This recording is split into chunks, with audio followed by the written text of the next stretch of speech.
Hello दोस्तों, तो आज मैं आप लोग के लिए उपसर्ग का वीडियो लाया हूँ। तो पहला क्वेश्चन हम लोग का क्या कह रहा है कि आलस शब्द में उपसर्ग क्या है। तो आलस्य शब्द में उपसर्ग क्या हो जाएगा, आ हो जाएगा। निराहार शब्द में उपसर्ग क्या है, तो इसमें निर हो जाएगा। दुर्बल शब्द में उपसर्ग क्या है, तो इसमें दूर हो जाएगा। पराकाष्ठा शब्द में उपसर्ग क्या है, तो इसमें परा हो जाएगा। अब देखिए परलोक शब्द में उपसर्ग है, तो परलोक में पर हो जाएगा। सपरिवार शब्द में उपसर्ग है, तो इसमें स हो जाएगा। अधपका शब्द में उपसर्ग है, तो अध हो जाएगा। निडर शब्द में उपसर्ग है, तो नी हो जाएगा। उपकार शब्द में उपसर्ग है, तो उप हो जाएगा। पर्यवेक्षक में उपसर्ग होगा, परी हो जाएगा। उपवास में कौन सा उपसर्ग है, तो यहाँ पे उप हो जाएगा। अब कि विकास शब्द में उपसर्ग क्या होगा, तो वह शिकार वी हो जाएगा। अतिरिक्त शब्द में उपसर्ग है, तो यहाँ पे अति हो जाएगा। निवास शब्द में उपसर्ग है, तो यहाँ पे नी हो जाएगा। सम उपसर्ग से निर्मित शब्द नहीं है, तो यहाँ पे सुमति हो जाएगा। स्वाभिमान में उपसर्ग है, तो स्वाभिमान में क्या हो गया, सो हो जाएगा। अतिक्रमण में उपसर्ग है, तो अतिक्रमण में अति हो जाएगा। सुगंध में निहित उपसर्ग है, तो सुगंध में यहाँ पे स्वर का सु हो जाएगा। अब क्या क्वेश्चन है कि अभिव्यक्त शब्द में निहित उपसर्ग है, तो अभिव्यक्त में अभी हो जाएगा। विनय शब्द में उपसर्ग क्या है, तो विनय शब्द में वी हो जाएगा। निभय शब्द में उपसर्ग है, निभय में निर हो जाएगा। उद्भव शब्द में चिन्हित उपसर्ग है, तो यहाँ पे उद हो जाएगा। ऑप्शन नंबर ए यहाँ पे होगा, उद। अब है कि अवलंब शब्द में निहित उपसर्ग है, तो यहाँ पे अव हो जाएगा। अपकर्म शब्द में निहित उपसर्ग है, यहाँ पे अप हो जाएगा।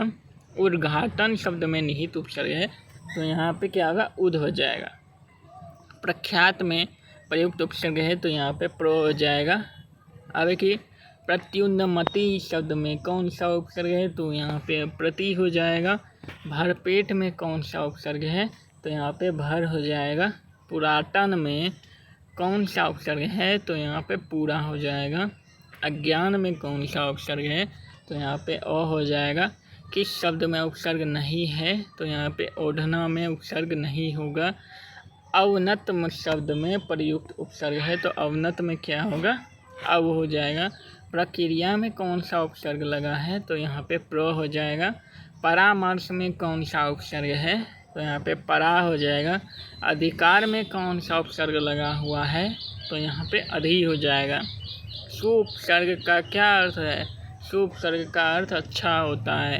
अब उपसर्ग का क्या अर्थ है, तो यहाँ पे क्या होगा, हीन हो जाएगा। अभी उपसर्ग का क्या अर्थ है, तो यहाँ पे चारों ओर हो जाएगा। अलंकार में कौन सा उपसर्ग है, तो अलंकार में अलम हो जाएगा। अंतर्मन में कौन सा उपसर्ग है, तो अंतर्मन में हम लोग का कौन सा उपसर्ग होगा, तो यहाँ पे हो जाएगा अंतः।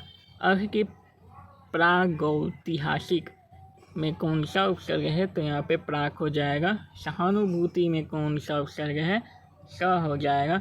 अंतर्राष्ट्रीय में कौन सा उपसर्ग है, तो अंतः हो जाएगा। अनुसरण में कौन सा उपसर्ग है, तो अनु होता है। अभियोजन में कौन सा उपसर्ग है, तो अभी होगा। प्रख्यात में कौन सा उपसर्ग है, तो प्र हो जाएगा। अब कि बेइंसाफी में प्रयुक्त उपसर्ग है, तो बेइंसाफी में बे हो जाएगा। Option number A.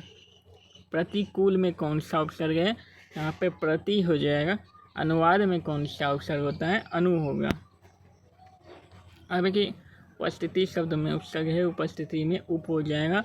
बेईमान में कौन सा उपसर्ग है, तो बे हो जाएगा। किस शब्द में उपसर्ग का प्रयोग हुआ है, उपकार में हुआ है। विज्ञान में कौन सा उपसर्ग है, तो वी हो जाएगा। अब क्या है, संस्कार में कौन सा उपसर्ग है, तो उस संस्कार में सम हो जाएगा। पुरोहित में कौन सा उपसर्ग है, तो पूरा हो जाएगा। संकल्प का क्या होगा, सम हो जाएगा। स्वागत का क्या होगा, सु हो जाएगा। अध्यक्ष में क्या होगा, अधि हो जाएगा।